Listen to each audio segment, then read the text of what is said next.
दोस्तों आज की इस वीडियो में हम बात करेंगे कि किस तरह से आप पोस्ट ऑफिस नेट बैंकिंग के द्वारा पोस्ट ऑफिस की आरडी जो स्कीम है उसमें इन्वेस्टमेंट का जो है account opening date, maturity date, उसमें टोटल कितने रुपए डिपॉजिट हो चुके हैं, किस पोस्ट ऑफिस के द्वारा आपने ओपन किया था और इसमें जो है कितने रुपए का इंस्टॉलमेंट है जो आप पेड कर रहे हो, तो ये डिटेल जो है किस तरह से चेकआउट कर सकते हो। तो वीडियो को लास्ट तक देखिए, आप भी ये सब कुछ आसानी से जो है।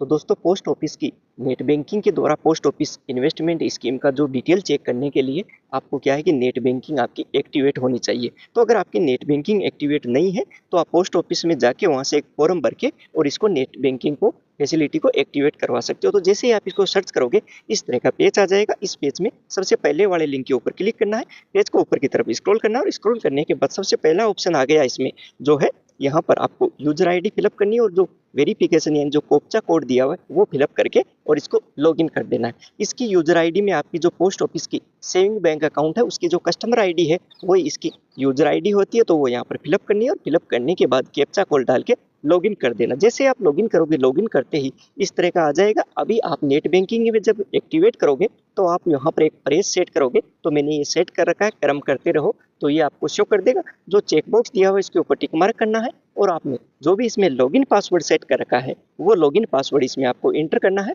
और लॉगिन पासवर्ड एंटर करने के बाद जो है इसको लॉगिन कर देना है। पासवर्ड अगर किसी कारणवश भूल गए हो तो फॉरगेट पासवर्ड का भी ऑप्शन दिया हुआ है, तो पासवर्ड वहां से जाके और इजीली आप फॉरगेट करके रीसेट कर सकते हो। जैसे ये प्रोसेस करोगे आपके रजिस्टर्ड मोबाइल नंबर पर यानी पोस्ट ऑफिस में जो लिंक मोबाइल नंबर है उसके ऊपर एक ओटीपी आ जाएगी, तो वो ओटीपी वाले बॉक्स में आपको ओटीपी इसमें एंटर करना है और ओटीपी एंटर करने के बाद आपको इसको कंटिन्यू कर देना है। तो जैसे ही मैं ओटीपी डाल के इसको कंटिन्यू करूंगा, कंटिन्यू करते ही मेरे सामने पोस्ट ऑफिस का जो नेक्स्ट पेज है वो खुल के शो हो जाएगा। तो इस तरह का नेक्स्ट पेज मेरे सामने खुल के शो हो जाएगा। इसमें कई सारे ऑप्शन दिए हुए हैं। तो अभी हमारे को जो पोस्ट ऑफिस में इन्वेस्टमेंट का चेक करने के लिए जहाँ पर मैंने राउंड सर्किल किया है अकाउंट्स का, अकाउंट वाले ऑप्शन के ऊपर क्लिक करना है। तो जैसे ही अकाउंट के ऑप्शन के ऊपर क्लिक करूंगा इस तरह से कई सारे ऑप्शन जो है इसमें भी खुल के शो कर देंगे। तो अभी जो है डिटेल चेक करने के लिए इन्वेस्टमेंट का अकाउंट समरी के ऑप्शन के ऊपर क्लिक करना है।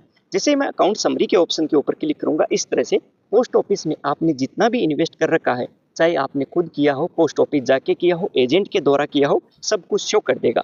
तो यहाँ से सब कुछ शो कर दिया। अभी मेरे को आरडी डिटेल चेक करना है, तो ये आरडी जहाँ पर मैंने ये राउंड सर्किल किया है इसके ऊपर और जैसे ही क्लिक करूंगा, क्लिक करते ही देखो ये पूरा का पूरा डिटेल जो है मेरा शो कर देगा। पोस्ट ऑफिस जो आरडी इन्वेस्टमेंट है उसका यहाँ पर अकाउंट का नाम आ जाएगा, अकाउंट का स्टेटस आ जाएगा, अकाउंट होल्डर का नाम, पूरी की पूरी डिटेल जो है शो कर देगा। ये तो दोस्तों मैंने आपको एक एग्जांपल दिया है कि आरडी स्कीम का। इसके अलावा भी आपने पीछे देखा होगा कि मेरे पूरे के पूरे इन्वेस्टमेंट शो कर देंगे, भले ही आपने इन्वेस्ट कहीं से भी किया हो, किसी के द्वारा ही क्यों न करवाया हो। तो इस तरह से आप सबसे पहले पोस्ट ऑफिस में जाके एक फॉर्म भर के नेट बैंकिंग एक्टिवेट करवाएं और इस तरह से घर बैठे चेक करें। फिर भी कोई क्यूरी हो कमेंट बॉक्स में जरूर लिखें।